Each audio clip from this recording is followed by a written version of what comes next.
Assalamualaikum students, welcome back to online class of English. This is Miss Noshin and I hope you all are fine and safe at your home.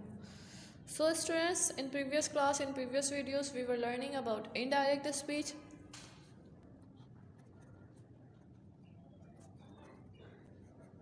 And we had covered rule number 1 and rule number 2 of indirect speech. In today's class, we are going to discuss rule number 3. As I have already told you that rule number 1 and rule number 2 is all about assertive and negative sentences. And today we are going to learn rule number 3, which is about question sentences. And what are question sentences? There are two basic types of question sentences. Question sentences के दो basic type होते हैं, पहले तो आपको ये पता होना चाहिए. वैसे तो और भी टाइप्स होते हैं, टैग क्वेश्चंस होते हैं और अल्टरनेटिव क्वेश्चंस होते हैं, लेकिन जो बेसिक टाइप होती है वो दो होती है क्वेश्चन सेंटेंसेस की. फर्स्ट वन इज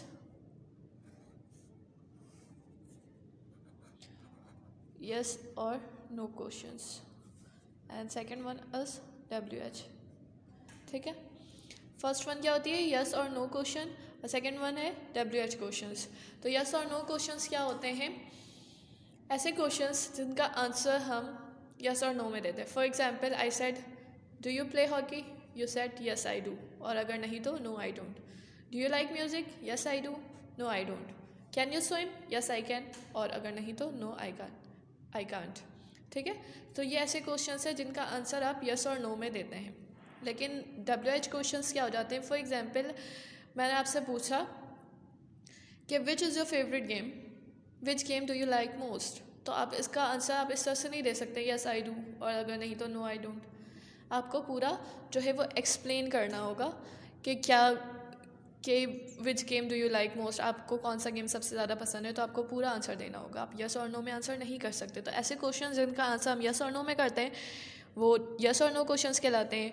और WH क्वेश्चंस कौन से होते हैं? जिनका हम डिटेल्ड आंसर करते हैं, डिटेल में जिनको आंसर करते हैं वो WH क्वेश्चंस कहलाते हैं. और WH क्यों कहते हैं?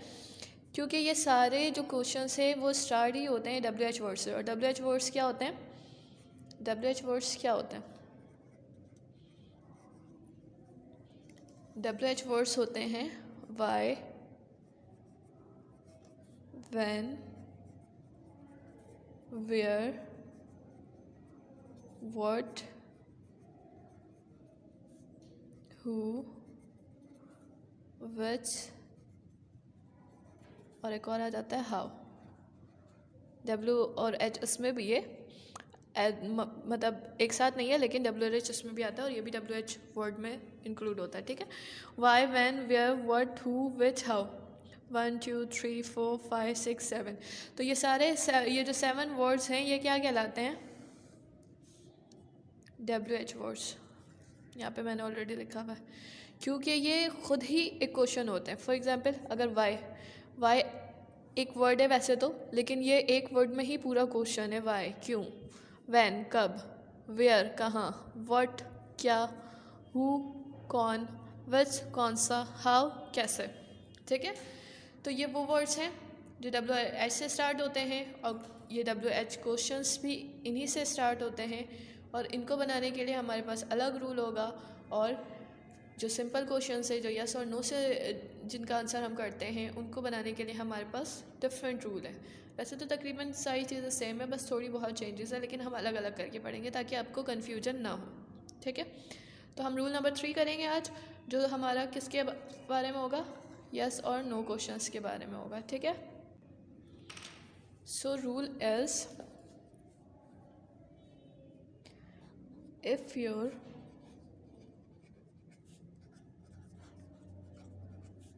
reporting verb is in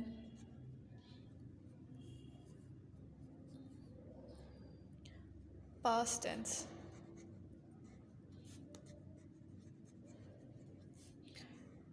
past tense में हो, मगर पास्ट टेंस का कौन सा मोड हो?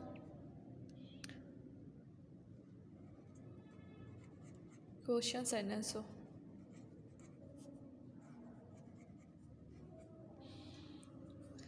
If your reporting verb is in past tense, then following changes will be made.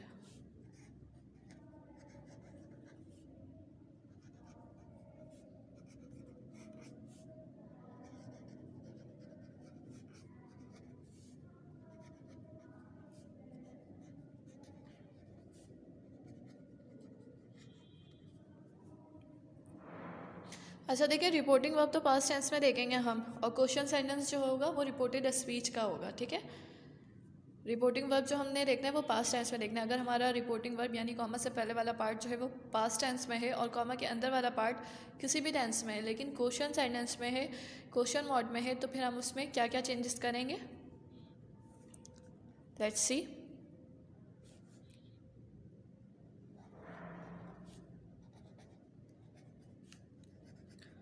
commas will be replaced by if या फिर whether,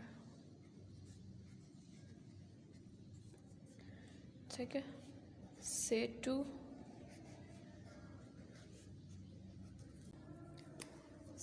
will be changed into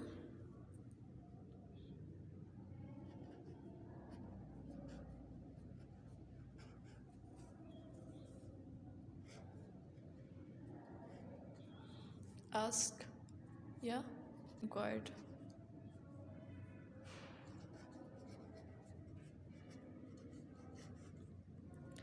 ठीक है।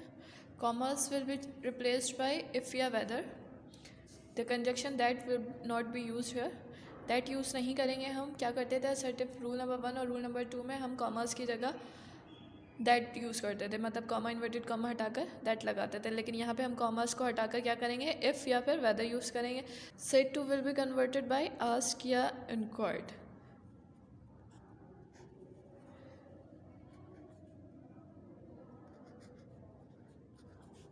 Tense changes per rule,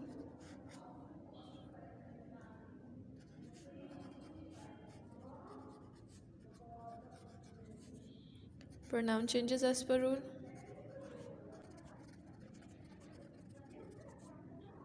other minor changes,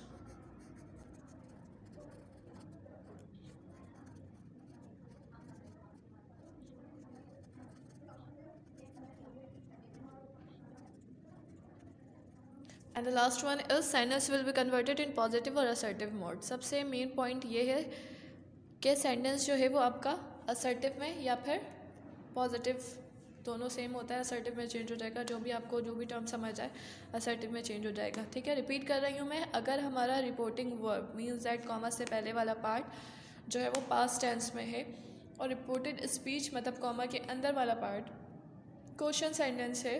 question sentence कौन सा, जो yes और no वाले questions होते हैं, मतलब जो हेल्पिंग वर्ब से स्टार्ट होते हैं, ठीक है, वो कहलाते हैं यस और नो वाले क्वेश्चंस। अगर आप रिपोर्टेड स्पीच यानी कॉमा के अंदर वाला पार्ट जो है वो इंटरोगेटिव सेंटेंस में है, तो हम क्या करेंगे, कौन कौन से चेंजेस करेंगे, कॉमास को हटाकर इफ़ या वेदर यूज़ कर लेंगे। सेड टू चेंज हो जाएगा आस्क या इंक्वायर्ड में।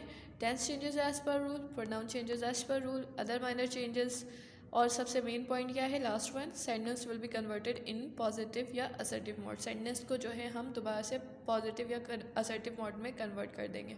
किस तरह से, वो तो जब मैं आपको एग्जाम्पल बताऊंगी तो आपको समझ आ जाएगा। Okay, now we will do some examples. अब हम कुछ एग्जाम्पल्स करेंगे ताकि आपकी जो भी कन्फ्यूजन है वो आपको अच्छे से समझ आ जाए।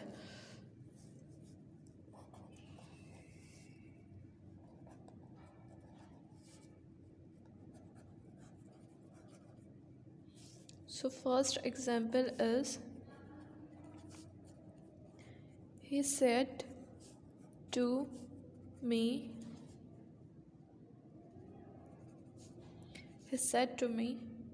comma inverted comma, do you like coffee?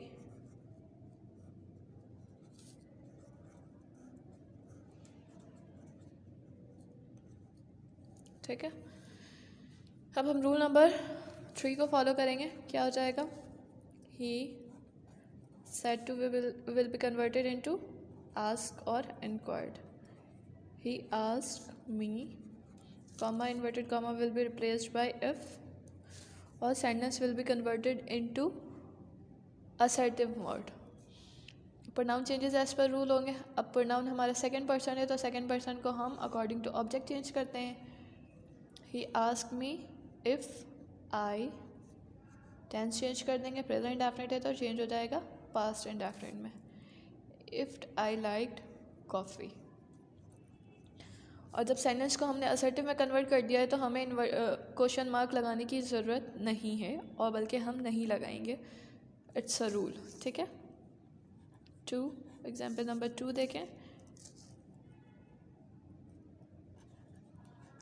She said to me comma inverted comma did you meet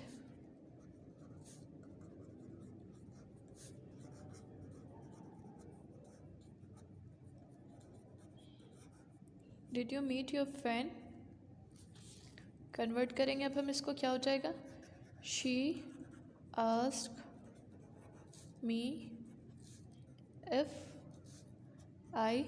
अब टेंस आइडेंटिफाई करेंगे हम, कौन सा टेंस है, पास्ट इंडेफिनिट है, तो पास्ट इंडेफिनिट किस में चेंज हो जाएगा, पास्ट परफेक्ट में। If I had met my friend. ठीक है। Example number 3 is she said comma inverted comma are they waiting for me.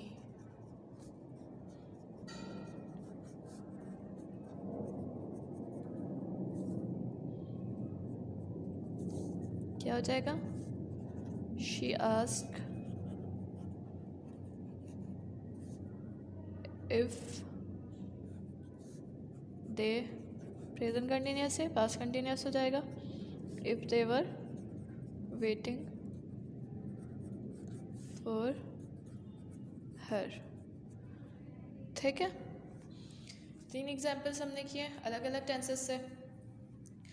क्या किया हमने उसमें, सेड टू की जगह आस यूज़ किया है, कॉमा इन्वर्टेड कॉमा की जगह इफ़ यूज़ किया है, pronoun changes as per rule, tense changes as per rule. जो हम रूल नंबर 2 में टेंस चेंजेस हमने सीखा था हम उसी को इम्प्लीमेंट करेंगे यहाँ पे। ठीक है। प्रोनाउन चेंजेस मैं आपको रूल नंबर 1 और रूल नंबर 2 में भी डिटेल में बता चुकी हूँ। अगर आपको अभी भी समझ नहीं आया तो आप वो वाली वीडियो निकाल कर प्रोनाउन चेंजेस को दोबारा से रिमाइंड कर सकते हैं। ठीक है। सेकेंड सेंटेंस था हमारा, she said to me did you meet your friend.